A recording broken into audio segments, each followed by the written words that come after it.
It's The Drive on The Fan.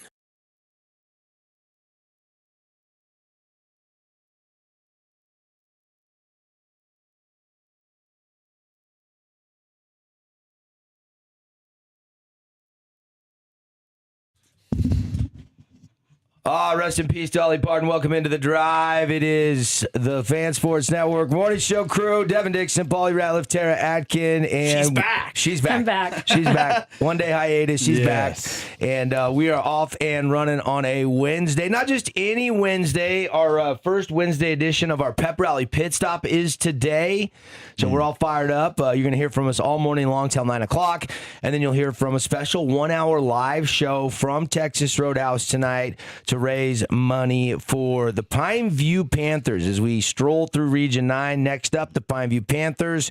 Then you get to the following week, September 2nd. We'll be fundraising for the Hurricane Tigers. And then we keep rolling through Flyers, Thunder, Mustangs, Warriors. We're going to have pit stops all through the month of September, every single Wednesday night. We're all fired up. We're going to have the mobile set out there. We're going to have a lot of fun. We're going to have a lot of booze. We're going to have a lot of participation from Pine View High School tonight, and we'll bring it to you at 5 o'clock. We'll tell you more about that a little bit later on the show, but maybe call your friends, and if they say, hey, do you want to go get some dinner tonight, or your wife needs a date night, or you just want to support Pine View High School, put in your calendar, hey, swing by Texas Roadhouse between 4 o'clock and 9 o'clock. That's probably the best window. But you get that whole window tonight to come and rally. We're going to be handing out rally towels. Yeah. We're going to be talking with Coach Ray Hosner on the set. We'll have some other student athletes. I think Coach Hosner is practicing this morning so that the entire football team can swing by if they so choose. Nice. Look at that. That's pretty cool. So if there's any special requests on any players that you want to talk to today, Paulie, I think the Delos boys are going to drop by the set. Nice. We have yet to talk to Coy Doman. I think Coy Doman is going to drop by the set. So it's going to be a fun show tonight at Texas Roadhouse. You got any other coaches on the docket tonight, or is it just Coach Haas? I think Coach Amico might pop on with us, the boys basketball coach. Always colorful. Yes. Yeah. Yes. So we're gonna have some fun over there. Really looking forward to that. We'll have a guest predictor of all the matchups. Paulie, you'll be picking the matchups. Yeah. As Region 9 football goes on to week 3. I think the only one I missed last week I missed two. I missed Snow Canyon, and I missed Cedar. That's right. He knew immediately. 4 and 2. What's funny is you and Darren both went 4 and 2. Yeah. All right. Because he had Leighton Christian, but he missed on Dixie. Yeah, he picked Dixie against He took Canview. Dixie. Yeah. So anyway, He took Leighton Christian though. Yeah, Didn't he did. Yeah, he did. Yeah. Maybe it was 5-1. Trying to think. But regardless, we're going to have some fun over there tonight. Look forward to it. Can't wait to see what the He rally. picked Cedar too. No, Did he he? picked Pineview. Oh, he did? Oh. He might have picked Provo against Crimson, if I remember correctly, maybe. Yeah. I don't remember. I thought you were both 4 and 2. I ran Yes. through it in my head Friday night. I was thinking about that because I was like, I should really track this. And We should get a graphic with our faces on there with the records. I Yeah, like we that. should. Yeah, that's a good idea. Yes. That's a good idea. I'm an idea guy. That we've heard that before. Yeah. We've heard that before. Man, we've got a good show on tap for you. We've got our newest edition of the show that's going to be joining us weekly. Joey Big 5'6". Morning, Joey. What's up? Good morning. How are you guys? I'm doing good, man. He made the sprint in from H-Town. Yeah. And we're going to teach him what to do and what not to do in radio, right, Joey? Yep. All right. He's going to join us for some Would You Rather. But let's get to the best. Well, let's not do best thing. Let's do the Doghouse Penthouse right out of the gate here. There's some pretty interesting sports stories to spin here. Yes. And it's brought to you today by Prime IV. Prime IV can get you going with one of their membership programs where you get $600 in added value. Check out their membership options, PrimeIVSTG.com. I'm actually sneaking down to Prime IV today at noon and going to get one of their super powerful drips. Tara, which one should I get today? I don't know, but I need to go get one too. Let's go. Let's go. Yeah, I actually texted her yesterday. I said, you should go to Prime IV. Yeah. Get taken care of over there. that's right. Yep. That's right. PrimeIVSTG.com. Let's go.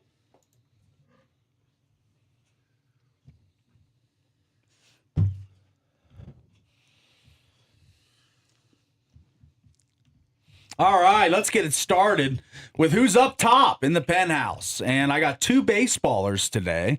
We're going to go with Mr. Cal Raleigh. We got a video to accompany this one. He's homered in 4 straight at-bats. He was batting under the Mendoza, still is, not the greatest hitter this season, but the power stroke is back in Seattle. 4 straight at-bats, 4 straight homers, and this is how it sounded yesterday from T-Mobile Park against the Phillies, a good team that's in the wild card mix. But here's Cal knocking one over the wall for his 4th straight and 4 at-bats. Hunter Goodman. This ball barreled down the line. Cal Raleigh has returned. I like the horn, too. Yeah. I like that swing. Yeah. Where has that swing been all season long? It's just so smooth, and he's just seeing the ball finally. Yes. And I think you can almost say that the slump is over. It's been a season-long slump for Cal Raleigh. It has. He dipped down at one point, was hitting $159. $159. Yes. I mean, this is a guy that hit 60 home runs and arguably should have been the MVP of the league. In my eyes, he was the MVP of the league. Yes. If there was a revote, he'd win. I know Aaron Judge won it. I get it. Maybe sour grapes on my part. But me and my Mariner buddies all season long have been, Cal, what's up? And if anybody's played baseball, slumps are part of the game. But this was a long slump. Yeah, it was a pretty much 3/4 of the season long slump. And look, how good was he last year behind the backstop, behind the plate? He was so good. He was almost air free. He's had more mistakes behind the plate this year. They've given him days off. He had one stint down to the DL, came back up. They've tried different things to really get him dialed in. Yes. And it's Finally, they win the series against Houston. They win the series against the Cubs. They win the series against the Phillies. And all of a sudden, here come the Mariners. They're in the mix. I'm glad that you are noticing, because I've been watching all year, and it's been a frustrating season for Seattle. And all of a sudden, you look up, and they are right there in the division, just 2.5 games back of the Astros. But they got company, because the Rangers are only half game back of the Astros. Yes. So it is very tight in the West, in the AL West. Are you an ostrich now? What happened? I hit my head on the mic. He just headbutted. He was nodding. He was so excited about Cal Raleigh. Yes. They are 3 back in the wild card. Yes. And the season is winding down. We're getting down to the nitty gritty, right? We are getting right down to crunch time. We've got games. When do games end? The final week of the season is when? Is it end of September, right? I believe so, yes. Yeah, I think the playoffs will begin September. Late. 25th, 26th, 27th, somewhere right. I think it's right there at the end of 28th, maybe. It's the week before. I think it's Monday, the 28th of September, around that part. So we are a month left in the season, basically. Yes. Exactly. I like that. The stretch run is on. We had 20 games or so, and the Mariners have put themselves in a position for a little bit of a push here. We'll see if they can keep it going. So I'm glad you recognize Cal. I do. And Finally, I'm bringing you up today, and I'm tearing down the sickly terror today, unfortunately, because Mason Miller had went from 8/5/25, that's August 5th, 2025, till August 25th, 2026, since he gave up a home run. And it was Mr. O'Neal Cruz hit the home run to give them the lead. Tara's sighing over there. I'm not playing it.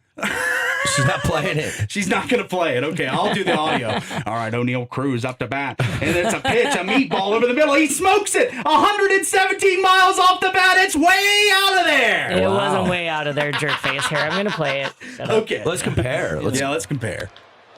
Driven down the line, and Cruz has given the Pirates the lead. How about that for a big home run? No one's done it in a year except for O'Neal Cruz. The Pirates on top in San Diego. Okay. I think mine was better. No. Maybe if it was Little League. I mean, look, First home run in a year. I mean, Look, I that don't doesn't like happen. to rage bait Tara, but I had to give O'Neal Cruz his flowers because hitting a home run off of Mason Miller, one of the hardest things to do in baseball. So, and the Padres still hold down that third wild card spot. Yeah. And they're a game clear of the Diamondbacks. The Diamondbacks Yes. are kind of sneaky this year. yeah, Diamondbacks. Kind of buzzing right along. They're 7 games above 500. We'll see what today. It might be another year before another one gets hit. Could be. So a couple baseball players in the penthouse. All right. Who's hanging with Fido in the doghouse? Paul is. Out back. I'm putting Paul in the doghouse. She's submitting me. It's raining. Who's joining Paulie? Well, none other than the bonehead of the week. I think I know who this is. San Francisco Yes. 49ers owner Jed York, who got a lot of credit for going out there and building Levi's Stadium. Yes. He used a fake name. He texted a fake ad for a fictitious prostitution ad, I guess Yes. you would say, that they orchestrated by the cops. The cops put this ad out there in a small town in Ohio. You can't help but laugh. He texted this line twice with no response. Finally, a third response. He shows up in an Avis rental car yeah. and then gets arrested by the local law enforcement task force. That's pretty good right there. He contacted the undercover officer twice, and then finally the third. Isn't that unflattering when you don't Yeah. get a response the first 2 times? I mean, and this guy is a multi-billionaire. For him to be soliciting a $160 prostitute in East Palestine, Ohio, that is the story here. That is the story. He pleaded no contest. He paid $1,150 in fines. They ended up charging him with 2 misdemeanors, and disorderly conduct was amended into that as part of the plea agreement. Can you imagine the owners' meetings just ripping this guy, all the other owners? He's not in the room, and they're just joking about him. I mean, Robert Kraft's got to be thanking somebody for this guy, Jed York. Because Robert Kraft was the target of all the criticism, I'm sure, from the other owners with the massage parlor disaster. But now Jed York takes the pedestal. He's the idiot now. This is in a small rural town in East Palestine. I don't even know how far this is from Youngstown, Ohio. It's a little suburb out there in Ohio.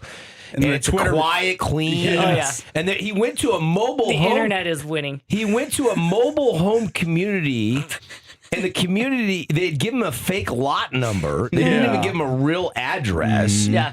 And he went to meet the officer and was arrested. So he is in the doghouse. I mean, how do you like to be Christian McCaffrey going, our owner just got popped for soliciting a prostitute? Like, what do the players think when your owner is in the news for all of the wrong reasons? It's not good. It's not great. It's definitely not great.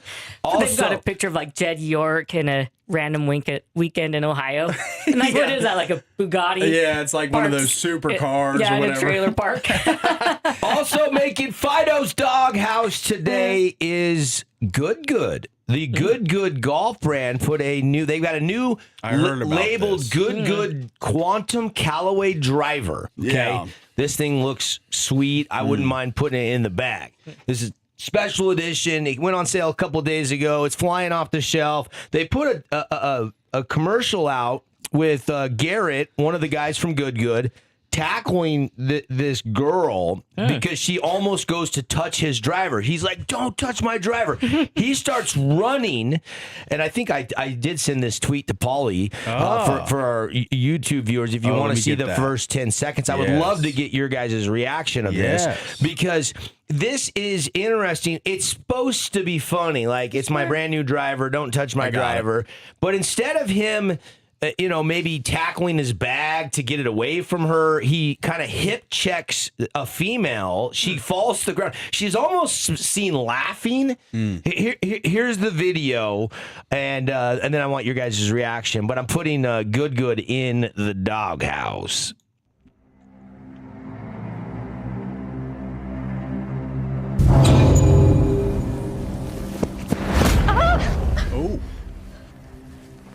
Do not touch my new driver. Okay. Okay. This could have been avoided. Yeah. Yeah. They say, bad pub is pub. Yeah. There's good pub, there's bad pub, but at the end of the day, it's still publicity. Mm-hmm. A lot of people didn't know who Garrett was or this girl was before this commercial, but we got a public apology from Callaway CEO at 1:30 a.m. on Tuesday morning. Jeez. We got now the PGA Tour Brian Rolap commissioner, the new commissioner, a 45-minute session saying at first Good was not very apologetic for this commercial, and they're starting to come around. They have now issued an apology out. At the end of the day, as soon as he bumps into her, they kind of cut to her falling. I mean, it's edited. You can clearly see the edits here. Nobody was harmed in the shooting of this film. And so it leads to a very interesting debate. Like, did they push it over the edge? I mean, people pay good money to go to movies. Yeah. And we see domestic violence in movies. We see it's acting. killing. It's acting. And that is That what was a commercial acting too. is. Commercial is acting. I'm saying it's all acting. My point is, people pay money Yeah. to watch violent crime acts in the movie theaters. Yeah. And now we're outraged about this. And so regardless of how you want to spin this, did they go too far with a male bumping a female down in this commercial to promote this new driver? The PGA Tour and Callaway issuing public apologies. This reminded me of Step Brothers, where he's like, never touch my drum set, and they get into the big fight and stuff. That's kind of what I think they were spinning it. Yeah. A little bit. Yeah. Like, don't touch my driver. Right. So I thought it was kind of funny. I mean, why is she touching his driver? I'm with you. What is she thinking? Don't touch the new Don't driver. ever touch the driver, yeah. And there was that old Peyton Manning commercial, remember, where he's just pegging the kids with footballs like as hard as he can. Look, I know it's just the thought of a male, knocking a female to the ground. The old adage, never touch a female. Yeah. And I do agree with that. I respect women. I could not agree more. But it is a commercial. Yeah. It is supposed to be just in It's jest. a bit. Yeah, it's a bit. They should have had a man. But we touching are the driver we are so reactive today that Callaway and the PGA Tour has a tournament, and Good is the title sponsor this year. Yeah, they're a huge corporation. This was talked about on the Junkies yesterday. This was a big thing. It's all over the place. The big break, the Good big break, has been delayed 1 week because of this now. I was watching it the other night on the Golf Channel. It's kind of where YouTube meets the old show Big Break, where Tony and Gipper Finau got their start in golf. I don't know if you guys ever watched the Big Break before, but it's a bunch of golf challenges, and there's a winner, and they get all the money, and they get to get into some events, and it's very prestigious, and it's almost like a game show feel for golf, right? Yeah. But they postponed that a week, so there is rippling effects of whoever's decision to shoot, and it's probably not looking good for Garrett. I think his last name is Clark, Garrett Clark. I don't know who the female is, but a lot of people are saying there's a good girls though. They have different factions. Like there's so many different channels for this brand now. They were talking about on the show I listened to. It's become an empire. This Good. I mean, I think it started as just some close to scratch golfers, former college golfers, just doing videos for fun, and now they're multi-millionaires. So they're in the spotlight, and this is. To some, it's not a good look. Well, and Brad, one of the co-founders of this, has actually left Good, and he's still an owner, but he has went to pursue, and he was a great All-American at Oklahoma State, and he's actually chasing the PGA Tour again, and he's played in a couple of events and actually done pretty well. But the Golf Channel said yesterday afternoon it was postponing the debut of the Big Break reboot because of the ongoing controversy surrounding Good Golf. Its new partner for the reality series. There was a statement released about 2 hours before the scheduled premiere that was supposed to play Tuesday night on the Golf Channel, and they're waiting for production necessary updates. Whatever. Good Golf's valuation is $45 million. So they started from a YouTube channel to now a $45 million brand. Well, and Golf Channel didn't identify who made the request for them to pull the store, but there's multiple reports Tuesday night that said it was the retailer Golf Galaxy, which is a presenting sponsor of the show, and they did not want to be tied into that big break premiere right after this. They did not want the bad publicity, and so they asked them to pull the show last night. So this has had some rippling effects across the golfverse, if you will. The characters in the ad are both with Good. Garrett Clark, who rushes over and shoves Alexis Mitakowski and then says to her, "Do not touch my driver." You just saw it if you're watching our show this morning. Yeah. And They didn't write the script, though. They just did what they were told to do. yeah, I mean, but Brian Rolap was asked about it during his immediate availability ahead of the Tour Championship up in Atlanta, which starts tomorrow. And he said, initially, they did not took accountability. I think what we saw was concerning. It's clearly not aligned with the PGA Tour values. We take it very seriously. I think their initial response was disappointing. It was a bit defensive and a little late. But I think the responses are getting better. I think we've seen things this morning. We've had some conversations with them, so we'll continue to monitor and work with them going forward. But no, we were disappointed with what we saw. So the PGA Tour is now a little bit upset because they're getting backlash because they've got Good as a sponsor of a tour event. Yeah. And they've kind of aligned themselves with the popular YouTube show and brand, Good Golf. So you're in the doghouse. Although a lot of people are talking about it, and I don't think it's going to ruin their brand. I don't think so. I mean, so at the end of the day, it is a little. I don't want to say you never should hurt a female, but it's a commercial. It's not reality. This is not real. This is acting. This is fake. And so, if anybody ever goes to a movie and a guy, beats up a girl or something in an action thriller movie. Shame on you if you're the ones now on keyboard warrioring this online. Don't call the kettle black. But at the end of the day, that probably could have been avoided. Like, couldn't he just have tackled his bag and ripped the driver away from or done a dude on dude? Yeah, maybe. that's what I said. Maybe Had just a man do tackle the dude instead of a girl, maybe, or a girl and a girl, maybe. Yeah. But and look, like Good's probably like, we're just following the script. I mean, that's what she was saying. I mean, whoever wrote that or produced that could have helped us avoid this. Right. Yeah. We're just trying to be, funny and sell the driver. Yeah. And it was a little tasteless. It's definitely a lightning rod. It's been talked about everywhere. So yeah. Sorry, Big Mo. You're in the doghouse. No, Big Mo had nothing to do with this. He was not in the commercial, but he is part of Good. Yeah. And a lot of people know Big Mo does, reside here in St. George. He's actually a really good friend of mine, so I feel bad hammering down on Good. Article from golf.com says that they went from a couple content creators to a team of 25 on-camera personalities, editors, and shooters. Yeah. So this is a big brand. Yeah. I mean, it really is a huge brand. Yeah, and look, fluid situation, everybody's apology, and even Good put out a public apology, and I guess we move on. Yes. But for the night, you're with Fido in the doghouse. Time heals all. Good. Gonna get bit in the butt for hip checking a girl.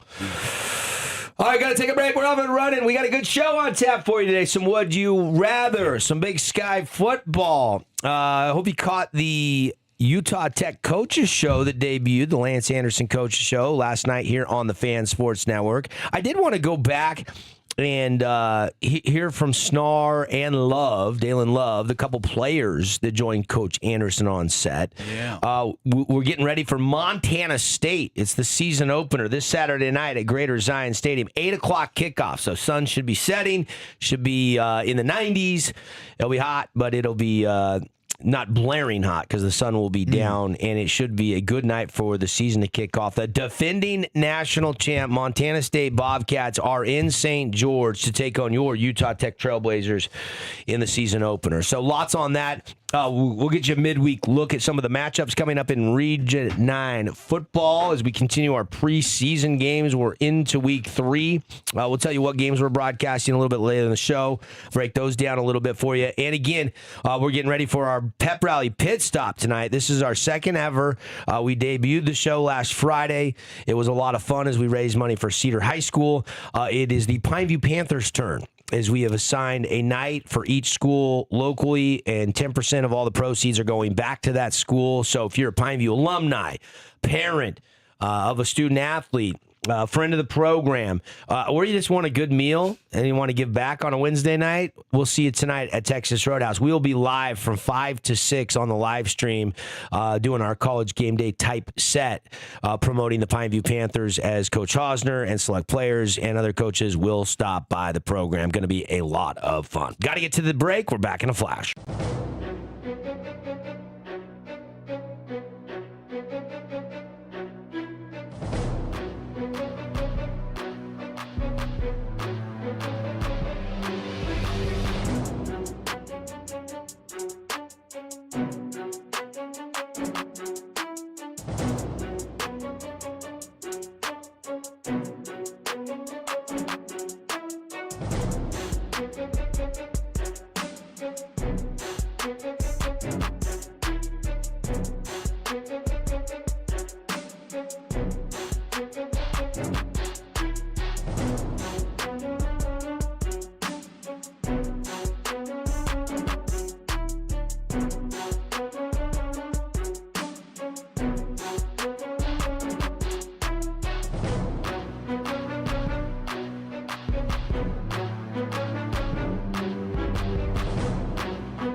Welcome back to The Drive, everybody. It is good to have you in on a Wednesday. It's halfway through the work week. Thanks for waking up with us. Always FREE, free to listen or watch the show. We're coming at you on the mobile app, coming at you on our website. You can listen live on the fansportsnetwork.com. You can listen on our YouTube page while you watch. If you're already at the office and got the computer going, just search the Fan Sports Network on YouTube and give us the old subscribe. And, of course, you can listen over the air, 1400 AM in Parowan, 93.1 in Cedar, 99.5 or 95.3 in St. George. Show today brought to you by Coral Canyon Golf Course. It is fantastic. They've finished up with their clubhouse renovations, a little facelift. They've got the course, the entire course, fairways, tee boxes, greens have all been aerated for the peak golf season, and it's back ready to go. And you still got a couple days, still got 5 days left in the month where you can take advantage of that summer special. So if you want to play some golf this weekend, get your phone, get the old telly out of your pocket, call 435-688-1700, and tell me what the $80 radio special you heard on the Fan Sports Network. They will get you a tee time, and you can get out and play great golf for a great price. $80 gets you the cart rental, the golf, the range balls, lunch with a drink. All that for just $80. Great value at Coral Canyon Golf Course. Big 5'6", are you any good at golf? I would like to think so, but I like the confidence. others might not. Okay. I like that. So you think you're good, and other people look at your score and say he's not that good. Yeah, pretty much. Okay. So you can hit the ball, and you just don't know where it's going? Yeah. Okay. Like, I could drive it pretty far, but I don't really know where it's going. Yeah. All right. Yeah. Got something to work with there. Yeah. Paulie can hold your clubs. Yes, I'll caddy for you.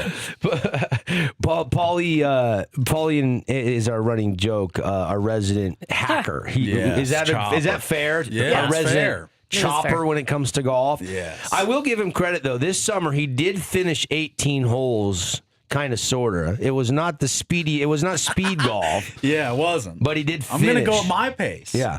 My pace annoyed you, by the way. Yeah. You got to get it going. Come on, hurry up. Well, so, Tara, Joey, if you're all hitting a golf ball and you look over and the fourth member of your foursome is still standing by the cart talking, I got to get my club, and then walks over to the tee, in the ground, and then tops slowly it 20 gracefully. yards. It's really how you frame it. Well, it's gracefully slow. Yes. All right, there we go. I'll take that. It's very eloquent. It's like a ballroom dancer with a bowl in the ball. Yes. I mean, and then it goes 20 feet, and then the walk to the ball is just la-di-da-di-da. Oh, there's a dandelion. Let me grab that just cute over there, little guy.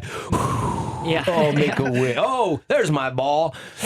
Couple waggles, and then 30 minutes later, you finish the par 5. Yeah. Yes. Yeah. Hey, I don't blame him. You pay for 18 brutal. holes. Yeah, you got to get your money. You got to get your money's Got to worth. enjoy that course. Yeah. Joey, sniff in the I'm clean more air. on the scenery side of the golf. Yeah. God bless That's you, my Joey. guy. God Maybe we go bless out you. for a twosome and just play golf together. Yeah. We might finish tomorrow. The pro shop will get how many complaints? Yeah. All of them. For They're pace slow. of play. Yeah. They won't let me play through. They're Oh, cranking. we'll let anyone play through. They're cranking the hits. Paulie's got some terrible playlist going, blaring across the golf course. Yeah. That's right. I'm kidding.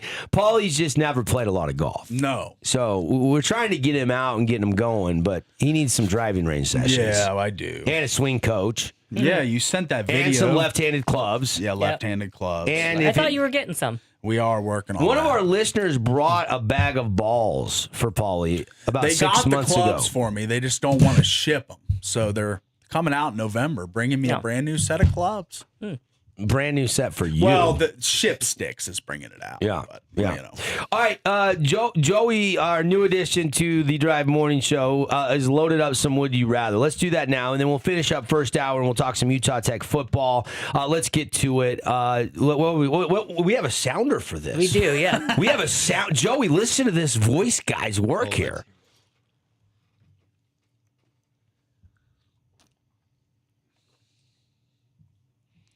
Now I feel like it's official. That's Yes. official. Yeah. Now leading off, first question, would you rather, Joey, take it Would away. you rather? All right, to get more wins this season for their respective programs, would you rather Dante Moore or Arch Manning? I like Dante Moore. And I know Paulie is not a fan of Arch Manning. Correct. And so I love Oregon football. Oregon is one of those teams that just should have had more national championships than they actually got by now. Which is 0, by the way. Thank you, Captain Obvious. You're welcome. Yeah. Captain Underpants. Yeah, I'm going to go Arch Manning. Oh, wow. A pivot. All this Dante Moore talk, and then I know. And then Arch Manning. Because you hate Manning. This is more wins. For some reason, poor Arch was born with a last name that Paulie doesn't like. Like, you have given no love to Manning, and I'm going to give him some flowers. I think Texas is going to be really good this year. Okay. I don't know if they win it all. I'm not saying they're my national championship pick, but I think that big game early in the season, I think you're going to see Arch do a lot better than that big game to start last season. I think you're going to see huge strides, the maturity, the experience, the reps. I mean, you got to remember early in his career, he was behind Quinn Ewers, and now he's had 1 year really as a starter at Texas football. I guess my argument was if he's so good, why would he not start over Quinn Ewers, who was like a 7th-round pick? He was an 18-year-old kid. Give him a break. I mean, why is Mendoza right now not slated to start over Kirk Cousins? He was the number 1 pick in the draft. That's the pros. That's the pros. Different level. Sometimes you're just not ready. Yeah, it's like you and your golf ball. You're just not ready to hit it. It always comes back to the golf. Yeah. Golf ball, yeah. You're like, hit the ball, Paulie. I'm not ready. Well, then you're not starting. You're not on my fantasy foursome. Okay. I just see Boise State, Oklahoma State, Portland State, hard game against USC, Boise UCLA. State? No, these are all easy games. For Oregon, looking at the schedule. Yeah, looking at the schedule. USC, UCLA, Nebraska is going to stink. Illinois going to stink. Northwestern, not very good. Okay, they got Ohio State. That's a tough game. Michigan, a tough game, but that's at home. They do go to Buckeye Stadium. Michigan State's still in shambles. Washington should be okay. So I see them going 11-1 with Dante Moore. Maybe 1 loss to Ohio State. Yeah, how's the defense, Paulie? That should be really good. They're not as good as Texas's defense. I'll tell you that right now. They are not projected to be near as good as the Texas Longhorns defense. What does every good quarterback need? A complete roster. Yeah. Like, you can go set the world on fire and throw for 400 yards a game and throw for 4 touchdowns, but if your defense can't stop anybody, you're not going to win a shootout every single week in college football. Texas has a tough schedule, though. They I do. think they by far have the tougher schedule. But they have a way better defense. Way better defense than Oregon. And you're looking at schedule alone. Doesn't take away from the strength of schedule. What is the differential in strength of schedule? I don't think I have that. Okay. Yeah. But I'm just, the eye test tells you that Texas's schedule is much tougher. So you're going to Oregon? I'm going to Oregon and Dante Moore to get more wins this season. I think they go 11-1. Only loss is to Ohio State. I love Dante Moore. I have no problem with you going to Oregon. Okay. Yeah. All right. Tara? I'm actually with you. I'm looking at Texas's schedule, and you said Ohio State, Tennessee. They've got Ole Miss, LSU, Texas A&M, Arkansas. Jeez. These are all some really big games. So And Texas has the number 1 toughest schedule. Oregon is the 6th toughest as a quick Google. I don't know if that's accurate or not. That doesn't. Texas is 3 in the preseason polls on average. Oregon is 6. All right. So yeah, I got to go with Oregon. Joey, who are you going with? I'm with you, Devin. I got Arch Manning. I think he's the better quarterback. Like you said, Texas has a better defense. Yeah. I like Arch Manning more. Yeah, and they do have several of those marquee games at home. Paulie kind of brushed that out there and then swept it aside. Yes. Like at Michigan, at Ohio State for Oregon. I think Michigan's at home. At home, I thought. Yeah. Washington, USC. USC's on the road. I like Jaden Malava. What's the quarterback? Maava. Yes. Yeah, I like that guy. That guy's a dual threat guy. He's tough to tackle. Yes. You got a good squad. Michigan should be better under Whittingham, but I still think Oregon's going to steamroll most of the schedule. Yeah. If Texas goes 11-1 or 12-0, they are going to be right there in the college football rankings. They go 12-0, 11-1 in the SEC this year. They where should most be people number are 1. The best team's going to be 10-2. I mean, if they go 11-1, I'll shut up. You know, he'll get his flowers even from me. Yeah. Yeah. I don't know why you don't like Arch Manning. You don't believe in him one bit. I'm not a big fan of him. I know. That's why I picked Texas. Okay, just to try and spite me. Well, I don't know what Arch Manning ever did to you or the Ratliff family. Like, Nothing. Is this He didn't do anything to me. It's Like, just did everyone your- put this guy on a pedestal, and he hadn't done anything, and still hasn't done that much. Well, Lost it's to not some his bad- fault he was born into that family. He didn't have, birth choice. He didn't. I mean, he happened He to have had to- Manning on his last name, and with that comes extreme When he was in pressure high and school, extreme expectations. When he was in high school, he was given the number 1 quarterback ranking, the number 1 overall prospect ranking, and all he did was the Manning Passing Academy. Never did any of these 7-on-7 camps. Like, he was very much hidden. What was from the most public. pressure-packed situation that you've ever dealt with, and did you succeed? Sometimes you have to fail first, and sometimes there's a lot of pressure. And that last name being Manning comes with an unbelievable amount of pressure. I mean, Eli and Peyton, we're talking about one Hall of Famer and another one that I think Eli should be. Yeah. Should be. I mean, you win 2 Super Bowls. You should win. You should probably go to the Hall of Fame if you're judged by winning. All right. All right, where are we going next? Gone Big 5, long 6. on this one. Here we go. Let's go to the Up next. You got the Dodgers or the field to win the World Series. So the Dodgers or anybody else. History the last 2 years shows it's the Dodgers. I'm going to take the field. I hadn't given an answer yet. Okay. Well, it sounded like you were prepping for the Dodgers. So. Well, yeah. Did you see the way that I spun the last one? Mm-hmm. Man, tough room. Go ahead, continue. You got the field. I got the field. I'm on the field. I like the Cubs. They've scored 30 unanswered runs. They're playing really well. Yeah. They got the pitching, and Pete Crow Armstrong is your NL MVP. I mean, his WAR and his stats, and when he gets a hit, they win. When he doesn't get a hit, they don't win. That to me does speak volumes about what the MVP should be. I mean, when Ohtani, is good. The Dodgers are fine, but they have so much talent around Shohei. Even though Shohei is a freak of nature and he's the only guy to pitch, he's been hurt a lot on the shelf, and I think that hurts him. If he pitches 10 more starts this year, I don't think this is as close of a conversation as we're having because nobody's like Shohei. He is a unicorn. He is the alpha unicorn among unicorns. Like Crow Armstrong minus 210 now, so he's going to win it. What if Shohei goes and hits 4 home runs? Why are you such a big Shohei guy? You're He's like unbelievable. A huge Shohei guy. And He's unbelievable. Yeah. Yeah. What'd you say? Overrated. That's what I think as well. Overrated. Hurt all the so? time. all the Doesn't time. pitch. Yep. He's supposed to be this unicorn. He's not even unicorning this year. So why are we giving him the MVP? It should go I to the. haven't even given an answer yet, honestly. And you're already ready to go head to head. Ding, Yes. ding, ding, ding. Put the boxing gloves on. Yeah. Like I you cut me off I've before had I 3 could cups set of up my coffee this answer. morning, baby. I'm ready. Yeah. I'm gonna pass on this one. I don't want to answer this because if I answer this, then You're just gonna Paul get is dumped going on. to dump on me, and I Yes. hate agreeing with Paul. Oh my gosh.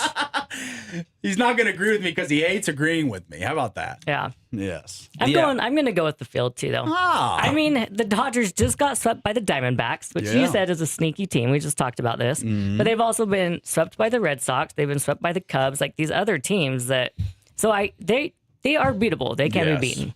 They do turn it on come the postseason. Exactly. Of course, so that's but- true. So it is scary, and I'm not going to be surprised a bit if they do end up winning it again. But I changed my mind. I'm going Shohei. good. I'm going with the I'm glad I Dodgers. like that. Yes, Yeah. you like the Yes. Dodgers. I mean, Here we go. doesn't it look destined to they're kind of the evil empire. They are. Yeah. If you're a Dodger fan, you love them, but everybody Yes. else hates them. yeah, they're stacked. Yeah. So, I mean, all that deferred money down the road, just kicking the can down the road. But look, Shohei's still 287, 30 home runs and 80 RBIs. I mean, he's 9th in the bigs in OPS. He's 8-2 on the bump with a 1.79 ERA. He's only made 14 starts, but 85 innings, he's got 92 strikeouts, and his whip is 0.95. Yeah. Okay. So, I mean, he's a middle of the order power hitter and an ace level pitcher, and you're just chewing that around like, oh, yeah, Shohei, he's not that good. He's overrated. Like, the numbers say he's a star. He's not overrated. So I don't know what you want me to do other than give you the numbers. All right. I don't know where overrated. It's his name shouldn't be associated with overrated. That's blasphemy for Dodger fans. Okay. Honestly, I'm just a hater. 30 plus home runs. Here, go at him. I'm done. You I'm take your an turn. Ohtani hater. As as an Angels fan, we Oh, give him up he's for an Angels nothing. Okay, but fan. Sadly. separate your fandom. Is he a good baseball player? I mean, you can't deny the Has he stats. won Yes. two? Is there anybody else pitching and batting like Shohei in the big leagues right now? No, there is not. Okay. There's literally nobody. Point me. Yeah. Point me. All right, He's gonna one of the rest best his hitters, and case. he's one of the best pitchers. The average ERA is like 3-something in the big leagues. He's got a 1.79. Yeah. Okay, I know it's can't only deny 14 starts. I get that. All right, let's go to the next one. We're running out of time here. Yeah. All right, the next one. The MUS or the ROC for their student section? The ROC is coming on strong. You were at that Arizona game with the ROC. Yeah, with the fake Cosmo.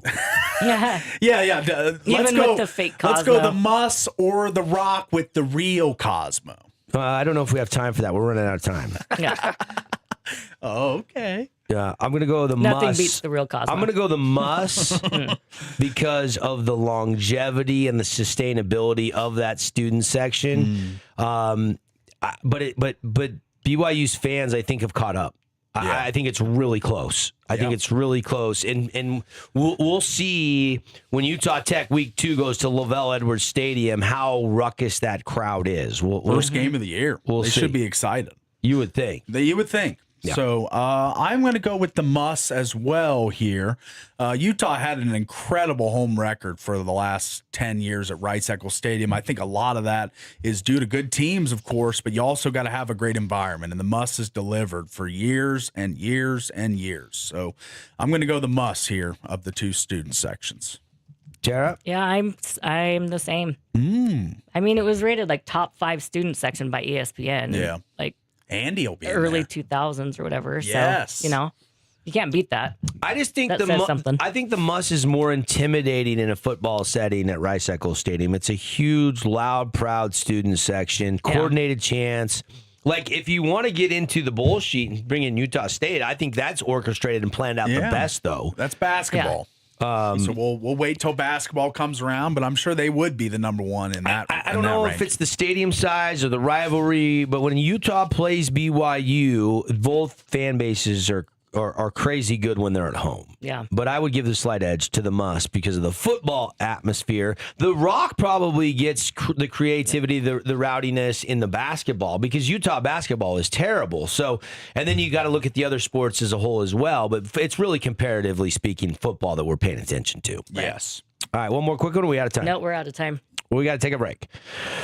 We got to come back with a little bit on the Utah Tech matchup with Montana State. We'll play a clip from a couple players that stopped by the coaches show yesterday. If you missed it, that's coming up when we come back to the Finley Hyundai Studios.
We are back. What's going on, Southern Utah? Wanted to talk Utah Tech football for a few minutes to wind down hour one. Big home opener. Cannot underserve how big this feels as the defending state champs are coming in. And I actually asked Coach Lance Anderson yesterday when we had media availability with him. Paulie, you and I were on the Zoom call.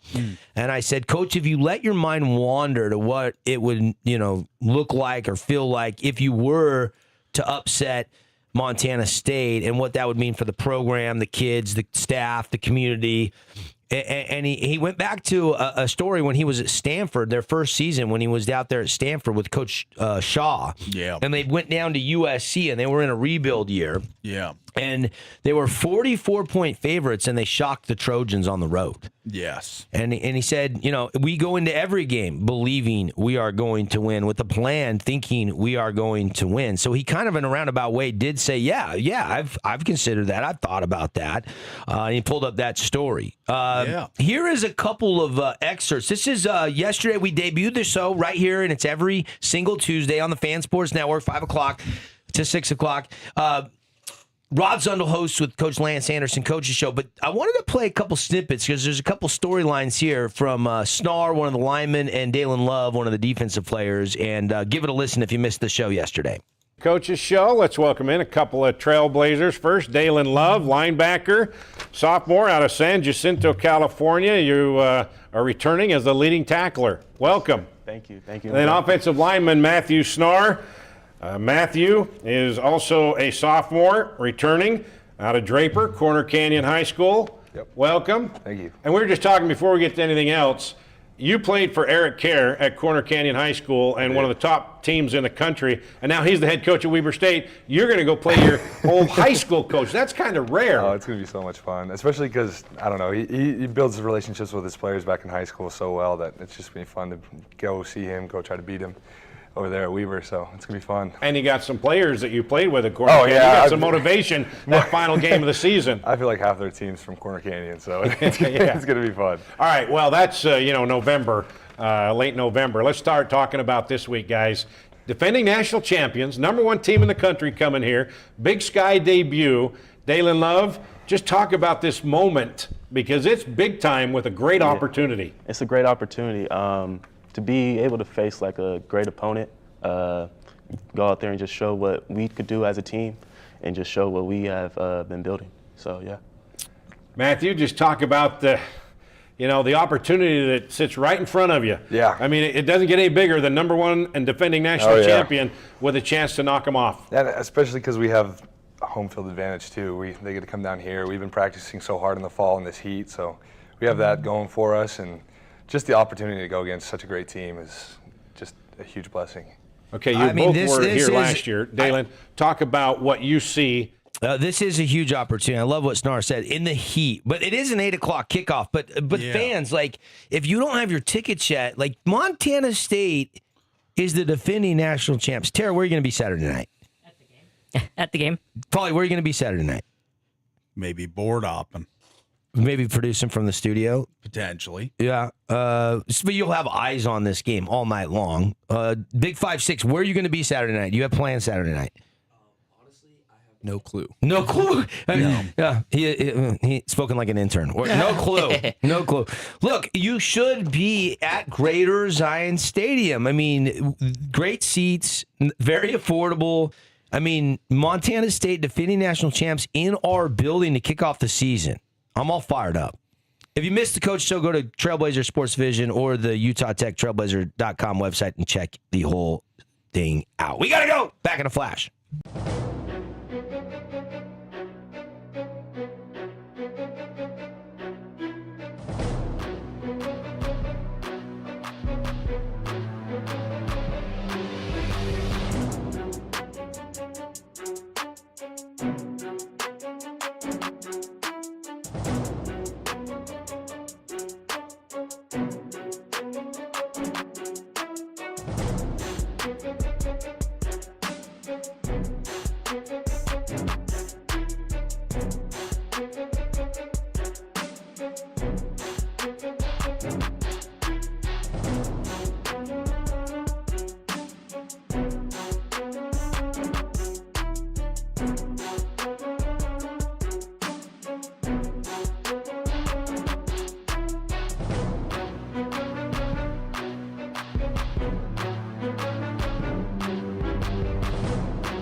Welcome back to The Drive on The Fan.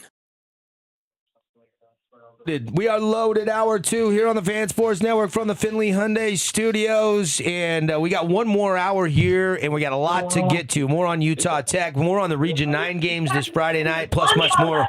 But right now, we want to go live down to Pineview basketball coach Pat Amico. Coach, good morning. Are you fired up? Because we're going to be rallying for Pineview High School tonight from 4 o'clock till 9 o'clock over at Texas Roadhouse. I'm so pumped. This is a big-time thing that you guys are doing and Texas Roadhouse is doing to help out all the high schools, right? That's why the Fan Sports Network is the best, because you guys not only cover all of our stuff, but you always are so willing to give back to our schools, and you got a great partner with Texas Roadhouse, and we're super excited to go. Yeah, we got Texas Roadhouse. Zeppies is going to be there. They're donating 50% of all their sales. So once you get Texas Roadhouse, you can go out in the parking lot, grab some Zeppies, Italian ice. Their frozen custard is oh so good. We're going to have rally towels. If you want to get a rally towel to take to the game against James Campbell out of Hawaii, this is a really good football team coming over across the pond to Pineview. It's another home game. Pineview is 2-0. How about Coach Hosner being back and being 2-0, Coach? And Haas is going to be joining us on set tonight. You're going to be stopping by on set. There's going to be a lot of Pineview coaches and players hanging out down at Texas Roadhouse. Are you surprised with the great Ray Hosner? Come on. There's never a doubt. That dude is just an absolute genius. And you saw last week things were going sideways. And you know what? They kept their cool. They kept their composure. And they got a victory, so they're 2-0, and I know that, a lot of people have kind of said, if you're going to get Haas on this return trip, it better be this year because they're so young, and here they are 2-0 and beating two really good teams. I mean, that Cedar team hadn't lost a game in a year and a half, so that's a great team. Yeah, it was 17 straight wins. The win streak was snapped, 34-30. Your son is a freshman on this team, and I know he's factoring into play for you in basketball season. Do you get more nervous in game day, wanting him to stay healthy, or does your wife get more nervous watching Trey out there play in the secondary? I think we both get a little nervous, right, as a freshman out there starting at safety. But it's more, he gets upset about it because I'll ask him all the time. His first game up in Manti, I'm like, Trey, you nervous? Like, what am I nervous for? Come on, I think Dad. a lot of that comes from I think a lot of that comes from playing individual sports, right? He played golf. You have to make a 15-footer to extend the playoff or make it to regionals or make it to worlds, that kind of nerves. I think that helps calm your nerves in other sports. But he works hard, and it's fun to be a dad up there. And it's definitely nerve-wracking for sure every play. But I feel you. Not the injury side, more the you don't want him to let the team down, right? He's just a freshman, and I love Coach Hosner. He's one of my absolute idols and someone that I love and respect so much. And so I don't want to let the team down. I don't want him to let Haas down, but they're off to a great start, and it's going to be a good season. There's 6 Division I players. One kid's going to Hawaii. Another kid's going to UNLV, where his brother's the stud down there. This James Campbell out of Hawaii, their coach actually, I think he's alumni at Kahuku, but he stayed at James Campbell, and he's turned this program around, and now they've kind of become the team to beat over there in Hawaii, and they're coming to Pineview High School, and it's our Boulevard home game of the week. But first, we're going to raise some money. Tonight, we'll be live on set. Patrick will stop by. Coach Hosner will stop by. We're going to have Coy Doman stop by the set. Big. We're going to have the Delos brothers. How big was those guys last week, especially at the end with a couple huge sacks on Jackson Mann, the Cedar quarterback. So it's going to be a lot of fun. The cheerleaders are going to be there. Like I said, we're going to have booths outside. We're going to have Zeppy's truck. We're going to have line dancing. We're going to have music playing after our live show is done. So come on down. Coach, are you and the family going to come eat tonight? Oh, we're coming. We've been putting it out on social media. It's our moratorium for basketball until Monday, so I can't tell my kids to come, but our athletic director invited everyone that played basketball last year, so we should have some basketball players in there, and, hopefully everyone's going to come eat. And even if you're not a Pineview fan, the one thing I'll say, or not just a fan, because we're fans of all these kids. At the end of the day, they're all kids. Sure. But I told Jen, it seems like every Wednesday we're going to be eating over at Texas Roadhouse, and it's not just this Wednesday to support Pineview. Look at It'll that. be Winn-Dixie's days. They're in all the teams' days, right? Because it's so hard for these kids and these parents and these athletic departments to just keep money flowing in and stay afloat. So, Roadhouse will be our stop on Wednesdays during these pit stops to help out all the schools. So even if your kid goes somewhere else, like, come support, and I'm sure that more than myself will go support other programs as well on Wednesday nights. I love it. Load up that big rib eye, load up that prime rib, get that sweet potato pick it pie. Out. They let you pick it out if you want. Carb load with some of those hot rolls with the honey butter. Ooh, what was the snake bites or rattlesnake bites? That's a good appetizer. Those are very good. They have the combo. If we're ordering all that, Paulie's covering my bill. Come on. That's right. He's got to hit the parlay first, Coach. Hey, Coach, thanks for hopping on. Can't wait to see you and the family over there tonight, and thanks for spreading the word. Yeah, we'll see you guys tonight over at Texas Roadhouse. All right, anytime tonight. They open at 3 o'clock. We're going to be there starting around 3, getting set up. We're gonna be out. It's 104 the high today. Last week we were inside because we didn't want our equipment to get too hot. It was 108 or 109. It's going to be a little cooler tonight, but it's still going to be hot. But we're going to go outside in the parking lot tonight. Paulie's really excited about that. Hold on, we're doing a radio drop outside? Yeah. 4 o'clock? Yeah. Oh. Yeah, Coach Hyatt was nice in the AC, Pat. You're outside. Right? You guys treat Cedar the right way. Piney's coming in, you throw them outside. Well, Cedar's not used to the heat. You guys are. I want to be in the.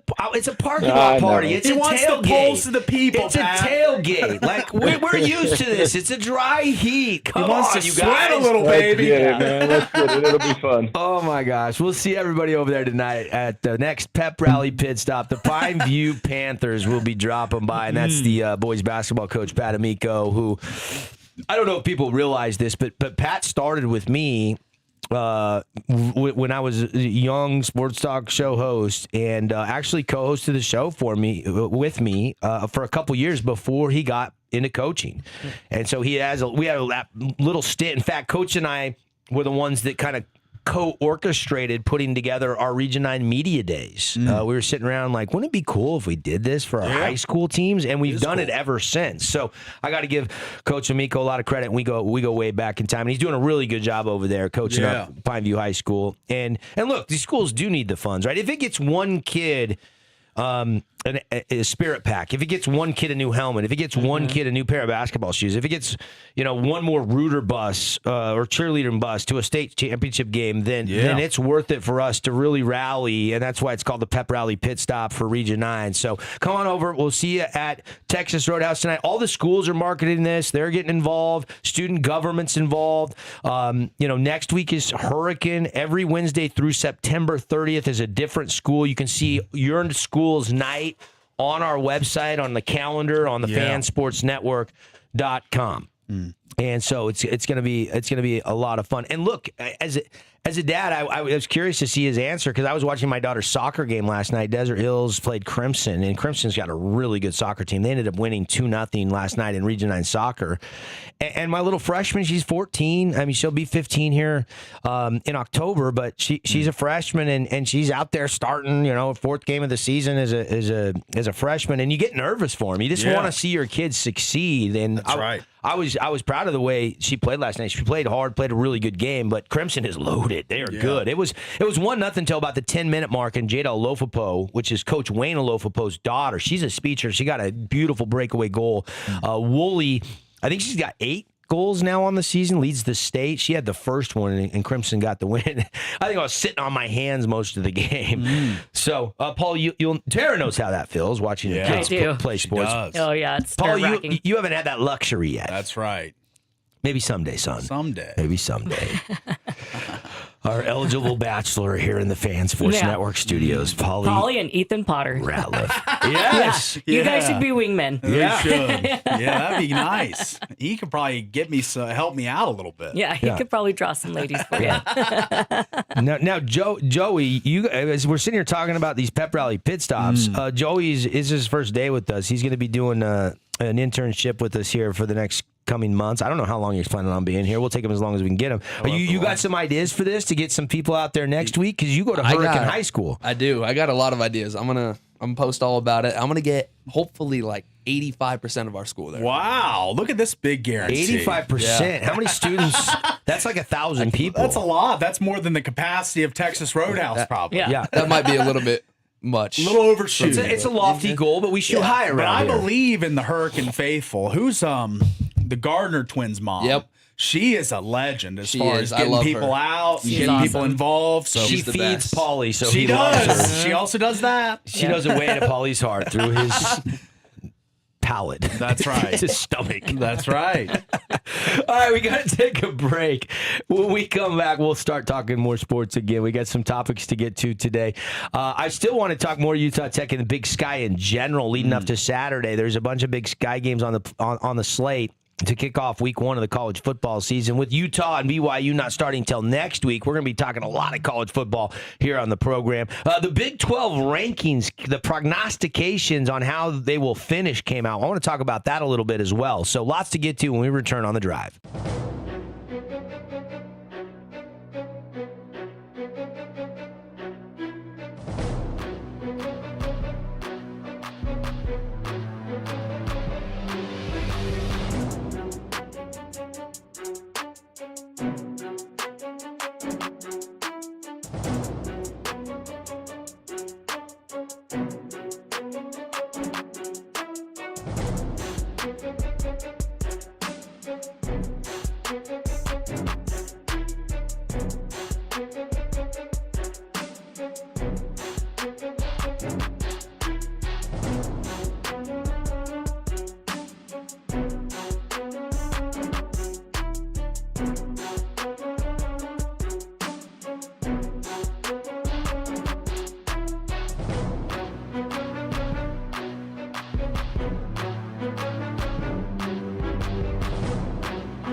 Welcome back to The Drive on The Fan.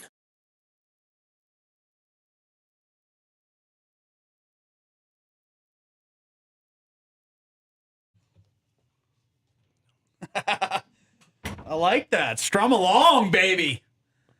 I'll tell you what.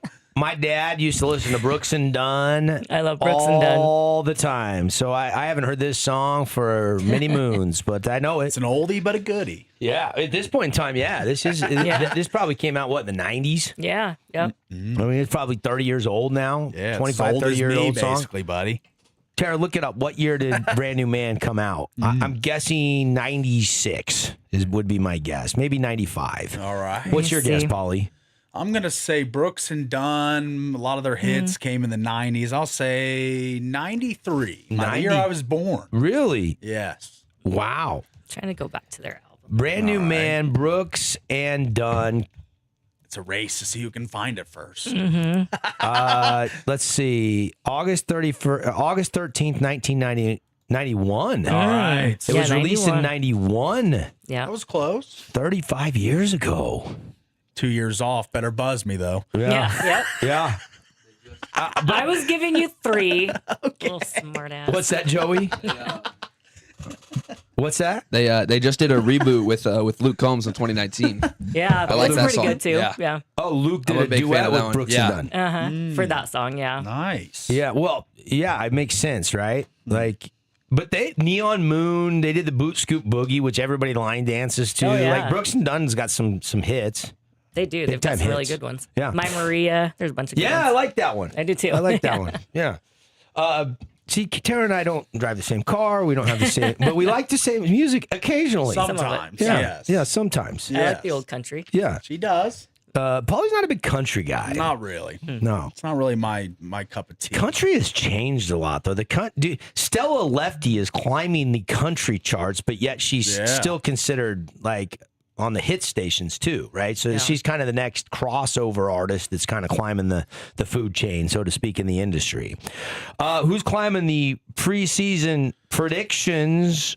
Well, Locked On Big 12 put out their order my of favorite finish. preseason poll I've seen. Yeah, because it's got WVU at Because number it's all 3. lies. Lies. Well, if I'm not mistaken, Drake Toll, we have the Drake Toll show here on Westwood One on the Fan Sports Network. Yes, I think it's the same Drake Toll. I think he does the Locked On stuff for the Big 12. Okay. If I'm not mistaken. And we'll see if we can get Drake on the show. Yeah, he ends his show like right before ours, basically. Right. So he should be available. Let's get He him. probably won't like the fact that we're in his show window. But we'll tape it out. We'll tape it. We got to get him on the show. Yeah. But here is, for everybody viewing the show, you can always watch our show on our YouTube page. Give us the old subscribe click. You can see the graphic there. But at number 1, to nobody's surprise, is Texas Tech. They spend the most money. They won the conference. They beat BYU twice, including the Big 12 championship game. No surprise that Texas Tech is number 1. And some new news in the Texas Tech front. Thomas Castellanos, who was the quarterback for Florida State the last time we saw him, has gotten this 5-for-5 rule. Start at UCF to BC to Florida State. New prediction per on 3, Texas Tech. So Shocker. that might be your new quarterback, not Will Hammond, who has got to feel like he's a little disrespected here. You know, you get Sorsby gone, you're thinking this is my show. Morton and then graduates, yes, right? but, and then you get you think you're going to finally have a chance to show the coaches, and then boom, you get a guy that's eligible, and he's going to maybe take your spot. yes, in the blink of an eye, you lose the It's starting cutthroat, job. isn't it? It is, with this new 5-for-5 rule and all these guys declaring injunctions and stuff, and it happens at every program, you know, even at Utah Tech. I mean, Ethan Potter's going to steal a spot from somebody who would have played a lot more. So it's like every school is experiencing this in some way, but it's bigger at other schools who are obviously LSU signing 2 pros. I mean, that makes it tough. But Okay, I want to let's do this exercise. All right. Tara, Paul, Joey, I'll read the order of finish. I want you to tell me if they're ranked too high, too low, or just right. And we'll do it rapid fire. So Texas Tech. Right. Right. that's right. Okay. BYU at number 2 in the preseason Big 12 poll. Way too high. It's probably right. I think it's right. Okay, West Virginia at 3. Wrong. Just right. Wrong. Really, Joey? Right? Look at Joey. He's Wow. Joey, name one player on West Virginia's team. You can't. You're going to learn a lot, Joey. You're going to learn a lot about West Virginia. I think Paulie knows ball. Oh, I know ball. See, look at that. Oh my goodness! Just because he gave you a good pizza review, you don't have to kiss up to him. Yeah. Oak State You got at as many number 4. reviews as you need from now I on, think buddy. that's right. Yeah, Oak State 4 is a good Yeah. spot. I mean, it's a mass exodus, a mass clean of the house, bring in the new coach from the FCS level. You're right. I'm going to go too high, actually. No, but he's bringing in Drew Messamaker, Caleb Hawkins, which is the #1 running back recruit in the nation. He brought some good players in with him. I understand the hype, but to rank them at 4 without ever seeing these guys play in Oak State jersey, that's a little surprising to me. I think that's too high. I think they're ranked too high. I guess I could agree. I think West Virginia is ridiculous. I don't know what they're thinking there. Oklahoma State, I think they're putting them at 4th based on the potential, but like you said, we haven't seen yet how that's going to translate from North Texas to Oklahoma State, bigger, badder opponents. I'd say the 5th and 6th best teams are more proven than Oklahoma State. That's what I was getting to next. Houston at number 5. Houston too low. Too low. Yes. Yeah, they spent the most on NIL in the Big 12 other than Tech. Utah at 6. Really low. Yeah, it's low. Yeah. Locked on Big 12 predictions here. Utah 6, too low. So would you move them up? How I high would would you them move up them? to 3 and 4. I'd switch them and BYU. I'd switch Houston with West Virginia and Utah with Oak State. All right. Oklahoma State. Remember, BYU beat Utah last year head-to-head, right? But this year's game is in Rice-Eccles Stadium. All right, let's go K-State at 7. Too high, too low, just right. Oh, Avery Johnson stinks. I don't know why Kansas State gets all this love. I think they're way too high. I think so, too. TCU at number 8. I like TCU. Too low. I think they're going to win big in week 1, and I think that's going to propel them forward. I think they're too low at 8. They're playing that Dublin game? North Carolina, against UNC and Billy Belichick, Hoodie Belichick. Yep. Number 9, Baylor. Too high, too low, just right. Just right. Just right. Baylor's kind of been down the last few years. Fafita and Arizona at 10. Now, I know, Ted McMillan's in the NFL catching touchdowns and they've lost some talent, but Arizona at 10. They're a little low. They are a little low, I think. I mean, I've said too low. I've said spots. too low for too many teams. I can't I keep know, saying you can't too low. switch them out. ASU at 11. Yeah. That's right. I love Dillingham, but it might be a down year in Tempe this year. Yeah. Iowa State at 12. They lost everybody to Penn State in the portal. Yeah. Matt Campbell moved on. I think that Iowa State's probably too high on this list. Okay. Kansas at 13. Jalen Daniels is back for like the 12th year or something, isn't he? Yeah, it's funny because every one of these schools that I'm getting to, it's like basketball school, basketball school, basketball school. Yeah. We know how good they are in basketball, but when are they going to pop in football? Iowa State, Kansas, and our 14th team, UCF, all made the NCAA tournament. Well, in Arizona. Yeah. And Arizona, you're right. Yeah, correct. Arizona put 3 guys in the draft. So, look, this is a basketball conference. Kelvin Sampson does a great job. We saw what BYU did through the regular season with the Bonzal, only the early exit in the first round loss in the NC2A tournament. Yeah. 14, 15, and 16 is UCF. Deion Sanders, Coach Prime is at 15. That's rough. And then Cincinnati Bearcats predicted to finish last in the Big 12, according to Locked On Big 12. So a couple observations here. I think that West Virginia is the highest I've seen them in any poll. And I don't think they should have been there. This is the guy that covers the Big 12 exclusively. He's all in, locked on Big 12, as it's called. So I'm wanting to see if his pick, putting us third, that means like 9-10 wins. So I don't know if I see that. I said just right, just as kind of a joke. I think that the third spot is a very good spot, but will we be there? I don't know. Oh, my God. They have an experienced line. They got some playmakers. They've Cam got some Cook. production back. Yeah, Cam Cook. He's going to be a stud. I mean, a 7-5 season is going to be good enough for third. I don't know. I don't think so. I don't think so. Yeah, the over-under for the Mountaineers is 5.5. I mean, so didn't he's they- higher on them than anybody. Did they have a major roster flip at WVU? They got the nation's leading rusher, Cam Cook from Jack State. He's going to be a monster. So Rich Rod, a run-heavy offense, he should be a I'm prize kind of bull. waiting until West Virginia is officially does it in the Big 12, in football, in a competitive league, then I'm not gonna go bananas about them. I know it's your alma mater and you love the university. I love them. But there's nothing that leads me to believe that all of a sudden they can contend to win this conference. But this at the same merit, why would Oklahoma State contend this year? Well, I mean, he's kind of wide open. Well, because I think Oklahoma State has a lot of potential, a lot of really great players.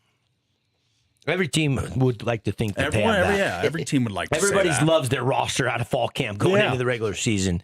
So everybody's got high hopes, right? Mm-hmm. Everybody's got high hopes. All right, got to take a break. Big 12, locked on Big 12. There's your predictions. Texas Tech 1, BYU is at 2, West Virginia 3, Oak State 4, Utah came in at 6. We all agreed Utah's too low at 6. Too low, yes, I agree. I mean, Morgan Scalley, I understand, is a new coach, but he's going to keep it rolling. And they've got some dudes like they always do in the trenches, NFL talent at backer. They've got Dampier and some playmakers on offense. Yeah. I think that's way too low. Devin Dampier breakout year. Yeah, I mean, if last year wasn't a breakout year, you think he'll do more? I think he'll do better. He did too. great last year, but Monty might know ball here. He might know ball. We better get to a break while you guys just dab each other up. Yes. It's The Drive on the Fan Sports Network. We'll be right back.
Man, oh man, oh man. Hard Knocks last night was good. Welcome back, everybody. I've been watching Hard Knocks because my beloved Seattle Seahawks are on it. Nobody else is watching Hard Knocks. You guys are usually you watch Hard Knocks, Paulie. What's the Seahawks, so you don't watch the show?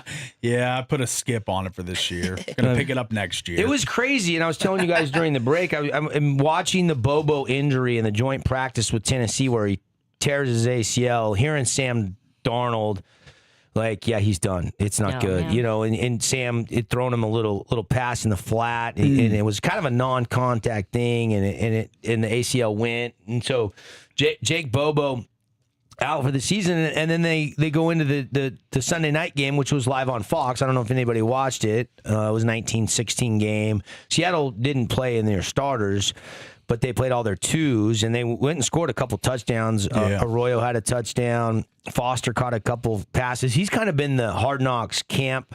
Yeah, they always go for that, like a end of the roster guy. Yeah, him and Uso, the Polynesian tackle, nose tackle. Yeah. He rocked No Woman, No Cry at the talent show. They rented out and had a private talent show for the rookie talent show in Nashville on Friday night. And he got his guitar out and jammed No Woman, No Cry. Some of the performances, they were throwing napkins at him, and it was a tough room. Oh, wow. But Bud Clark did really good. There was a mashup done by Jadarian Price. He got good reviews, but everybody else, there was one of the linemen did a pretty good job doing like a country song. Okay. I can't remember what song it was, but anyway, watching those injuries on Hard Knocks was rough as a Seahawks fan. Trying to defend the land, and one of your starting safeties and your second receiver behind Cooper Kupp and Jake Bobo, you lose some depth at that position. So Montori Foster Jr. might make that roster now. Yeah, with White and with Rashid Shaheed and with of course Jackson Smith and Jigba and some other guys. So they'll probably keep an extra tight end and maybe one less receiver, but still. And now, this week, I just wondered if anybody watched Hard Knocks, but obviously not, so it's hard to have this conversation carried by myself. I'm surprised Joey 5'6" isn't watching Hard Knocks.